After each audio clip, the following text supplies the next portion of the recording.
یا رسول اللہ وسلم علیک یا حبیب اللہ۔ آیت کریمہ کی تلاوت کا شرف حاصل کیا ہے۔ اللہ تبارک و تعالیٰ کی بارگاہ میں دعا کریں کہ اللہ تعالیٰ ہمیشہ حق اور سچ کہنے کی توفیق عطا فرمائے، اور ہم سب کو حق سچ سن کر اس پر عمل کرنے کی اللہ تعالیٰ توفیق عطا فرمائے۔ ارشاد باری تعالیٰ ہے وَمَا خَلَقْتُ الْجِنَّ وَالْإِنسَ إِلَّا لِيَعْبُدُونِ، کہ ہم نے کسی جن اور انسان کو نہیں پیدا کیا مگر عبادت کے لیے۔ اس آیت میں انسان کی پیدائش کا مقصد واضح کر دیا گیا ہے کہ انسان کی پیدائش کا مقصد اللہ تبارک و تعالیٰ کی معرفت، اس پر ایمان لا کر اس کی عبادت کرنا اور اس کے بنائے ہوئے نظام کے تحت زندگی بسر کرنا ہے۔ توجہ چاہوں گا، جب یہ کہا جاتا ہے کہ انسان کا مقصد حیات صرف اللہ تبارک و تعالیٰ کی عبادت کرنا ہے، تو اس سے بعض لوگوں کے ذہنوں میں یہ شبہ ابھرتا ہے کہ اسلام صرف نماز، روزہ، حج، زکوٰۃ اور تسبیح وغیرہ کا نام ہے، حالانکہ فی الواقع ایسا نہیں۔ اللہ تعالیٰ نے دینی اور دنیاوی معاشرت دونوں امور کے بارے میں احکامات اور ہدایت بیان فرمائی ہے۔ مثلا اللہ تعالیٰ قرآن پاک میں ارشاد فرماتا ہے فَإِذَا قُضِيَتِ الصَّلَاةُ فَانتَشِرُوا فِي الْأَرْضِ وَابْتَغُوا مِن فَضْلِ اللَّهِ، جب نماز سے فارغ ہو جاؤ تو فوراً اسباب معیشت اور دنیاوی کاروبار کے لیے زمین پر پھیل جاؤ۔ ایک جگہ اللہ تبارک و تعالیٰ ارشاد فرماتا ہے وَلَا تَهِنُوا وَلَا تَحْزَنُوا وَأَنْتُمُ الْأَعْلَوْنَ إِن كُنتُم مُؤْمِنِينَ، کہ بزدل نہ بنو اور نہ شکست پر رنج کرو، تم ہی کو غلبہ حاصل ہوگا اگر تم مومن کامل ہو۔ اور ایک جگہ اللہ تعالیٰ ارشاد فرماتا ہے وَأَعِدُّوا لَهُم مَا اسْتَطَعْتُم مِّن قُوَّةٍ،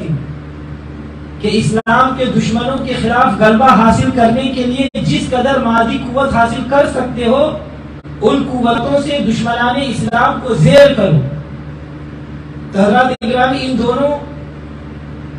آیتوں کے مطالعہ سے یہ معلوم ہوتا ہے کہ اسلام دین اور دنیا اور روحانی اور مادی قوتوں کے درمیان توازن قائم رکھنا چاہتا ہے۔ نہ صرف اللہ تبارک و تعالیٰ پر توکل کر کے مادی اسباب سے صرف نظر کر لینا یہ اسلام ہے، اور نہ مادی اسباب پر تقیہ کر کے اللہ تبارک و تعالیٰ کی نصرت اور حمایت اور اس کی طرف رجوع کرنے سے مستثنی ہونا یہ اسلام ہے، بلکہ اللہ تبارک و تعالیٰ کے احکامات کی تعلیم کرتے ہوئے ایمان و عمل کی قوت کے ساتھ ساتھ مادی اسباب کو بھرپور انداز میں حاصل کر کے نتیجہ اللہ تبارک و تعالیٰ پر چھوڑ دینا یہ حقیقت میں اسلام ہے۔ تو حضرات گرامی، یہ اسلام کو اللہ رب العزت نے دین کامل قرار دیا ہے۔ اللہ تعالیٰ قرآن پاک میں ارشاد فرماتا ہے اليوم اکملت لکم دینکم واتممت علیکم نعمتی ورضیت لکم الاسلام دینا، کہ اللہ تعالیٰ نے دین کو کامل کر دیا اور تم پر اپنی نعمتیں پوری کر دی اور دین اسلام کو تمہارے لیے پسند کر دیا۔ اس کا مطلب یہ ہے کہ انسانی زندگی کے تمام شعبوں کے متعلق اسلام میں ہدایات موجود ہیں۔ تجارت اور ملازمت کے طریقوں سے لے کر سیاست اور عمارت تک کی انسانی معیشت کے متعلق ہر شعبہ کے لیے کتاب و سنت میں واضح احکام موجود ہیں۔ اسی طرح ماں باپ، اولاد کے حقوق، میاں بیوی کے فرائض، عزیز و اقارب سے لے کر ہمسایہ تک کے حقوق کے بارے میں، انسان کی تمام ذمہ داریوں کے بارے میں کتاب و سنت میں اصول اور قواعد اور تفصیلی احکام موجود ہیں، اور حضور صلی اللہ علیہ وسلم کی زندگی میں ان تمام اعمال کے لیے اسوہ اور نمونہ موجود ہے۔ اسی لیے حضور صلی اللہ علیہ وسلم مبارک نے ارشاد فرمایا کہ میں اسی لیے بھیجا گیا ہوں کہ ادھورے اخلاق کو پورا کروں۔ دیکھیے، حضرت عیسیٰ علیہ السلام نے بغیر شادی کی زندگی گزاری ہے، اس میں عیسائیوں کے لیے ان کے نبی کی زندگی میں ازواجیت کا نمونہ نہیں ملتا، اور حضرت داؤد علیہ السلام اور حضرت سلیمان علیہ السلام نے بادشاہی کی زندگی گزاری ہے، اس لیے ان کے پیروکاروں کو ان کی زندگی میں فقر اور مزدوری کا نمونہ نہیں ملتا، لیکن اس کے برخلاف حضور صلی اللہ علیہ وسلم مبارک نے شادیاں کی ہیں، سادہ زندگی گزاری ہے، اور کلدار کو ہاتھ میں لے کر خندق کھودنے سے لے کر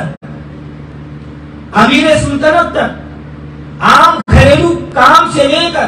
سیاست اور تجارت تک ہر قسم کے کام کیے ہیں، تاکہ اگر ایک سربراہ مملکت اس بات پر فخر کرتا ہے کہ وہ خلیفہ رسول ہے، تو زمین کھودنے والا ایک معمولی کسان بھی چھاتی تان کر یہ کہہ سکتا ہے کہ میں بھی طریقہ مصطفیٰ کا محافظ اور سنت رسول اللہ صلی اللہ علیہ وسلم کا عزیز ہوں۔ حضرات گرامی، انسان کی ایک طرف فرشتوں کا عالم ہے جو ہر وقت تسبیح و تحلیل، رکوع و سجود کی عبادتوں میں مشغول رہتے ہیں، اور دوسری طرف حیوانات اور باہم عام کا عالم ہے جو کسی قانون اور ضابطہ کے بغیر پیٹ بھرنے اور جنسی عمل کرنے میں مشغول رہتے ہیں، بغیر اس تمیز کے کہ فلاں کا چیز کھانا اس کے جنسی لذت حاصل کرنا اس کے حق ہے یا نہیں، وہ پاک ہے یا ناپاک ہے، وہ حلال ہے یا حرام ہے۔ جس طرح بن پڑے چھین جھپٹ کر کمزور مخلوق کا گلا دبا کر مقصد پورا کر لینا، یہ حیوانی زندگی ہے، اور عام حیوانات میں سوائے اپنے پیٹ بھرنے اور اپنی نسل کو بڑھانے کے اور کوئی مقصد نہیں پایا جاتا۔ اب اگر انسان بھی کسی ضابطہ اور اصول کے بغیر اپنا پیٹ بھرتا رہے اور جنسی عمل کرتا رہے، یا اس کا مقصد صرف لذت کام اور اپنی نسل کو بڑھانا ہو، تو حضرات اکرامی بتائیے کہ ایسے انسان میں اور ایک عام حیوان میں کیا فرق رہ جاتا ہے؟ یہی شخص اپنے صورت کے اعتبار سے اگرچہ انسان کیوں نہ معلوم ہوتا ہو، لیکن وہ اپنے کردار اور عمل اور مقصد اور نصب العین کے اعتبار سے ایک جانور کے مقام سے آگے ہرگز نہیں بڑھا۔ اور اگر کوئی انسان ہر وقت عبادت میں مشغول رہتا ہے اور ہر وقت تسبیح و تحلیل اور قیام لیل و نہار میں ہر وقت گزارتا ہے، تو یقیناً وہ فرشتوں کی صف میں اپنی جگہ بنا لیتا ہے۔ اللہ رب العزت نے اس کے سامنے دونوں پہلو رکھ دیے ہیں، تو وہ چاہے تو فرشتوں کی پاکیزگی اور تقدس اختیار کرے، اور چاہے تو حیوانات کے طرز زندگی کو اپنا لے۔ لیکن سچ پوچھئے تو انسان کا مقام حیوانات اور ملائکہ دونوں سے بلند تر، اور اس مفہوم کی ترجمانی علامہ اقبال رحمۃ اللہ علیہ نے اپنے شعر میں کی ہے۔ آپ نے فرمایا کہ در دشت جنوب من جبریل زبو سیدے یزدہ و کمن آور اے ہمت مردانہ، یعنی انسان اگر اعمال اور اخلاق کی اعلیٰ روایت کو اپنا کر تسبیح و تحلیل کا پیکر بن کر فرشتوں کی صف میں کھڑا بھی ہو جائے، بلکہ فرشتوں کے سردار جبریل امین کا بھی مظہر بن جائے، تب بھی وہ مقام انسانیت تک نہیں پہنچا، کیونکہ جبریل نے تو انسانی کے اعلیٰ افراد یعنی انبیاء علیہ السلام کی خدمت کرتا ہے، اس لیے انسان کا مقام جبریل کا مظہر بننا نہیں بلکہ رب جبریل کا صفات کا مظہر بننا ہے۔ اگر انسان صرف بھوک کے تقاضے سے کھانا کھائے اور فطرتاً محبت کے تقاضے سے اپنے بچوں کو پیار کرے، تو وہ ایک بکری کے مقام سے آگے نہیں بڑھا، کیونکہ ایک بکری بھی بھوک لگنے سے چارہ کھا لیتی ہے، اور فطرتاً تقاضا سے وہ بھی اپنے بچوں سے پیار کر لیتی ہے۔ مقام انسانیت یہ ہے کہ وہ کھانا کھائے تو صرف اس لیے کہ اللہ رب العزت کھانے کا حکم دیا ہے، اور اگر اس کا حکم نہ ہوتا تو 1000 بار بھوک لگتی، وہ کھانا کبھی نہیں کھاتا۔ اسی طرح بچوں کو پیار کرے تو صرف اس لیے کہ اس کا مولا رحیم ہے، اور اگر کسی پر غضبناک ہو تو صرف اس لیے کہ اس کا خالق قہار اور غضب کی بجلیاں اسی پر گرائے جس پر وہ غیظ اور غضب کرنے کا حکم اللہ تبارک و تعالیٰ نے دیا ہے۔ کہ انسان جو بھی کام کرے، نہ اس کی اپنی طبیعت ہو، نہ اپنی خواہش، نہ کسی اور کی چاہت، اور نہ کوئی دنیاوی تعلق غرضی کے، بلکہ ہر کام کا داعی اور باعث اللہ تعالیٰ کا احکام پر عمل کرنا اور اس کی صفات سے متصف ہونا ہے، یہاں تک کہ بندہ اللہ تبارک و تعالیٰ کے رنگ میں اپنے آپ کو رنگ کر پیکر خلق الہی کا نمونہ ہو جاتا ہے۔ ایک انسان اللہ تعالیٰ اور رسول اللہ صلی اللہ علیہ وسلم پر ایمان لانے سے حلقہ اسلام میں داخل ہو جاتا ہے، اور صرف کلمہ طیبہ لا الہ الا اللہ محمد رسول اللہ پڑھنے سے وہ ایک الگ قوم، علیحدہ معاشرہ اور الگ منفرد تہذیب کا حامل ہو جاتا ہے، اور اس کا ایک کلمہ کے پڑھ لینے کے بعد اس کا پورا کردار بدل جاتا ہے۔ اس کی کردار میں اتنا بڑا انقلاب آ جاتا ہے کہ دنیا کی تمام اقوام کے مقابلہ میں ایک الگ قوم کے فرد ان کے مذہب کے مقابلے میں ایک چیلنج کی حیثیت سے وہ ابھرتا ہے۔ تو دنیا میں اس کی معاشرت، سیاست، طریقہ حکومت اور احکام عبادت سب بدل جاتے ہیں، اور اللہ تعالیٰ کے نزدیک وہ دنیا میں عزت اور سرفرازی اور آخرت میں عذاب سے نجات اور جنت کا غیر متناہی ثواب کا مستحق قرار پاتا ہے۔ تو اسی لیے غور کرنا چاہیے کہ اللہ تعالیٰ اور اس کے رسول صلی اللہ علیہ وسلم پر ایمان لانے کی حقیقت کیا ہے، اس کی علامتیں اور تقاضے کیا ہے کہ جن کی وجہ سے اس کی زندگی میں اتنا بڑا انقلاب آ جاتا ہے۔ تو پھر ہم اپنے ایمان پر غور کریں، کیا ہم میں ایمان کی حقیقت اور اس کی تقاضے پائے جاتے ہیں؟ اگر نہیں تو پھر کیا خامیاں ہیں اور کیا کمزوریاں ہیں جو ہمارے ایمان میں موجود ہیں، اور اس کی کمی کی وجہ سے ہم دنیا اور آخرت کا کیا نقصان اٹھا رہے ہیں، اور اس کا علاج کس طرح ہو سکتا ہے۔ تو حضرات گرامی، ایمان کی حقیقت کیا ہے؟ توجہ چاہوں گا۔ اسلام شرع میں ایمان ان تمام خبروں اور احکام کی تصدیق کرنے اور تسلیم کرنے کو کہتے ہیں جن کو رسول اللہ صلی اللہ علیہ وسلم نے بیان فرمایا۔ اس کا تقاضا یہ ہے کہ مسلمان اپنی زندگی حضور صلی اللہ علیہ وسلم کے نمونہ حیات کے سانچے میں ڈھال لے، کیونکہ اسلام کا منبع اور معدن اور مصدر حضور صلی اللہ علیہ وسلم کی ذات گرامی ہے۔ حضور صلی اللہ علیہ وسلم نے جو کہہ دیا وہ اسلام ہے، آپ صلی اللہ علیہ وسلم نے جو کر دیا وہ بھی اسلام ہے، اور جو کام آپ صلی اللہ علیہ وسلم کے سامنے کیا گیا اور آپ نے اس سے منع نہیں فرمایا وہ بھی اسلام ہے۔ تو خلاصہ یہ ہے کہ حضور صلی اللہ علیہ وسلم بمنزل آفتاب ہے، اور اسلام اس کی شعاعیں کی مانند ہے۔ جس طرح شعاعیں سورج سے الگ نہیں ہو سکتی، اسی طرح اسلام حضور صلی اللہ علیہ وسلم کی شخصیت سے علیحدہ نہیں ہو سکتا۔ اس لیے کسی شخص کے مسلمان ہونے کا اور اس کے سوا کوئی مطلب نہیں کہ اس نے اپنے آپ کو پیکر رسالت کے قالب میں ڈھال لیا ہو۔ تو حقیقت ایمان میں بنیادی چیز حضور صلی اللہ علیہ وسلم کی بتائی ہوئی باتوں کی تصدیق اور تسلیم کرنا ہے، چاہے وہ بات از قبیل خبر ہو یا حکم۔ اس کی تفصیل یہ ہے کہ حضور صلی اللہ علیہ وسلم نے ماضی، حال اور استقبال سے متعلق جو خبریں بھی بیان فرمائی ان کی فوراً دل سے تصدیق کی جائے، خواہ وہ چیز عقل میں آئے یا نہ آئے۔ اس کی ایک مثال یہ ہے کہ جب حضور صلی اللہ علیہ وسلم نے فرمایا کہ میں رات کے ایک لمحہ میں کعبہ سے مسجد اقصی اور فرش سے آج تک کی سیر کر کے آیا ہوں، تو سیدنا صدیق اکبر رضی اللہ تعالیٰ عنہ نے فوراً کہا کہ یا رسول اللہ، میں اس بات کی تصدیق کرتا ہوں کہ آپ واقعی ایک لمحہ میں یہ عظیم شان سیر کر کے آئے ہیں، اور آپ کے حکم کے آگے سر تسلیم خم کرنے کی مثال یہ ہے کہ جب یہ آیت مبارکہ نازل ہوئی، اللہ تعالیٰ سورہ نساء میں ارشاد فرماتا ہے وَلَوْ أَنَّا كَتَبْنَا عَلَيْهِمْ أَنِ اقْتُلُوا أَنفُسَكُمْ، اگر ہم ان پر یہ فرض کر دیتے کہ اپنے آپ کو قتل کر دو، تو یہ آیت سن کر سیدنا صدیق اکبر رضی اللہ تعالیٰ عنہ پکار اٹھے، یا رسول اللہ، آپ اگر حکم دیں تو میں ابھی اپنا سر اتار کر آپ کے سامنے رکھ دیتا ہوں۔ تو حضور صلی اللہ علیہ وسلم نے ارشاد فرمایا صدقت یا ابا بکر، اے ابو بکر تم نے سچ کہا۔ تو حضرات گرامی، حضور صلی اللہ علیہ وسلم نے جو احکام بیان فرمائے ہیں ان کی تسلیم کا مدار اس چیز پر ہے کہ ہمیں اللہ تعالیٰ کے علم اور قدرت دونوں پر کامل ایمان ہو۔ مثلا جب ہم اللہ تعالیٰ کی کسی حکم پر عمل نہیں کرتے، توجہ چاہوں گا، جب ہم اللہ تبارک و تعالیٰ کی کسی حکم پر عمل نہیں کرتے تو اس وقت یا تو ہم یہ سمجھتے ہیں کہ اللہ تعالیٰ کو ہماری اس نافرمانی کا علم نہیں، تو اس صورت میں اللہ تعالیٰ کے علم پر ہمارا ایمان نہیں ہوا. اور اگر ہم علم مانتے ہیں اور اس کے باوجود اس کی حکم ادھوری کرتے ہیں تو اس کا مطلب یہ ہے کہ ہم یہ سمجھتے ہیں کہ اللہ تعالیٰ باوجود علم کے ہمارا کچھ بگاڑ نہیں سکتا.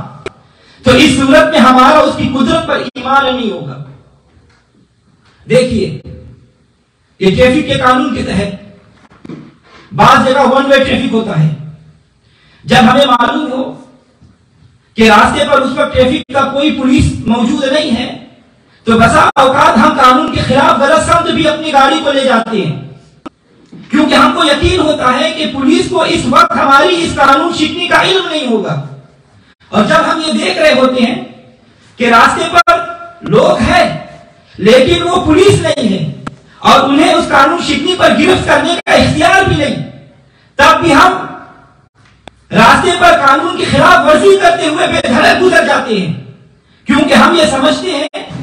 کہ ان لوگوں کو ہماری اس خلاف قانون کا حرکت کا علم تو ہے لیکن اس کو اس قانون شکنی پر ہم سے مواخذہ کرنے کی قدرت نہیں. اور جب ہم یہ دیکھ رہے ہوتے ہیں کہ راستے پر پولیس بھی موجود ہے تو ہم ٹریفک کے کسی قانون کے خلاف ورزی کرنے کی جرات نہیں کرتے، کیونکہ ہمیں یقین ہوتا ہے کہ پولیس کو ہماری قانون شکنی کا علم بھی ہے اور سزا دینے کا اختیار اور اس کی قدرت بھی ہے. تو حضرات اکرامی اب ذرا سوچئے کہ جب ہم اللہ تبارک و تعالیٰ کے احکام کی نافرمانی کرتے ہیں تو کیا سمجھ کر کرتے ہیں؟ یا تو ہمارا یہ خیال ہوتا ہے کہ اس کو ہماری اس نافرمانی کا علم نہیں ہوگا، یا ہم یہ سمجھتے ہیں کہ علم تو ہے لیکن اللہ تعالیٰ کو ہمیں سزا دینے پر قدرت نہیں. کیا یہ ستم کی انتہا نہیں ہے؟ کیا ہم دنیا کے ایک ادنا ٹریفک پولیس کے علم اور قدرت پر جس قدر یقین رکھتے ہیں اللہ تعالیٰ کے علم اور اس کی قدرت پر ہمیں اتنا بھی یقین نہیں اور ایمان بھی نہیں ہے؟ ایک اور مثال دیتا ہوں انشاءاللہ سمجھ میں آئے گا. دیکھیے ایک 6 ماہ کا ناسمجھ بچہ آگ میں جلتے ہوئے انگاروں میں بے خطر اپنا ہاتھ ڈال دیتا ہے، کیونکہ اس کو یہ علم اور یقین نہیں ہوتا کہ آگ اس کو جلا دے گی. اور ہم اس جلتی ہوئی آگ میں ہاتھ اس لیے نہیں ڈالتے کیونکہ ہم کو یہ یقین ہے کہ آگ ہمارے ہاتھ کو جلا دے گی. تو بس معلوم ہوا کہ ہم اس دنیاوی آگ کے جلانے پر جتنا ایمان اور یقین رکھتے ہیں آخرت میں دوزخ کی آگ کے جلانے پر ہم اتنا بھی یقین نہیں رکھتے. ورنہ ہم کبھی بھی اللہ اعلان فحاشی معاشی ان کاموں میں ہاتھ نہیں ڈالتے جو دوزخ کی آگ میں جلنے کا سبب ہوتے ہیں. اس مثال سے واضح ہو گیا کہ ہمارے ایمان میں خامی اور کمزوری ہے، کیونکہ ہم دنیاوی عذاب پر تو یقین رکھتے ہیں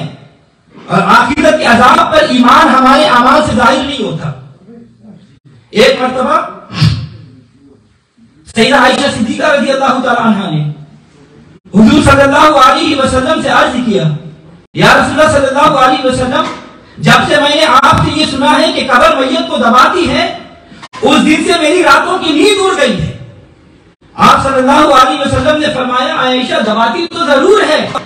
مگر نیکوکار کو اس طرح دباتی ہے جیسے ماں بچے کا سر دباتی ہے.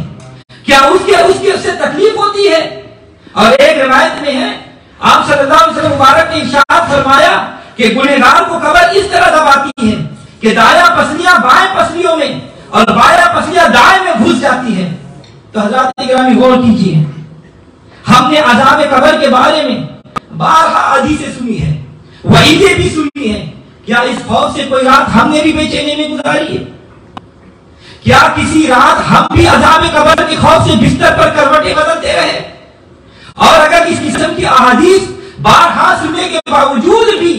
ہم رات کو بے فکری سے گھوڑے بیچ کر سوئے ہوئے رہتے ہیں تو کیا اسے ظاہر نہیں ہوتا کہ حضور صلی اللہ علیہ وسلم کی خبروں کے ساتھ جو تصدیق سیدہ عائشہ صدیقہ کو حاصل تھی ان احادیث کے ساتھ وہ تصدیق ہم کو حاصل نہیں ہے؟ بس معلوم ہوا کہ ہم اللہ تعالیٰ اور اس کے رسول برحق کے احکام کے ساتھ تصدیق اور ان کو تسلیم کرنے میں بے اندازہ خامیاں اور کمزوریاں رکھتے ہیں. دیکھیے اللہ تبارک و تعالیٰ نے بہت اہم مسئلہ بیان کر رہا ہوں. اللہ تبارک و تعالیٰ نے قرآن پاک میں ایمان کے کمال اور نقصان کی ایک کسوٹی بیان فرمائی ہے. چنانچہ اللہ تبارک و تعالیٰ قرآن پاک میں ارشاد فرماتا ہے،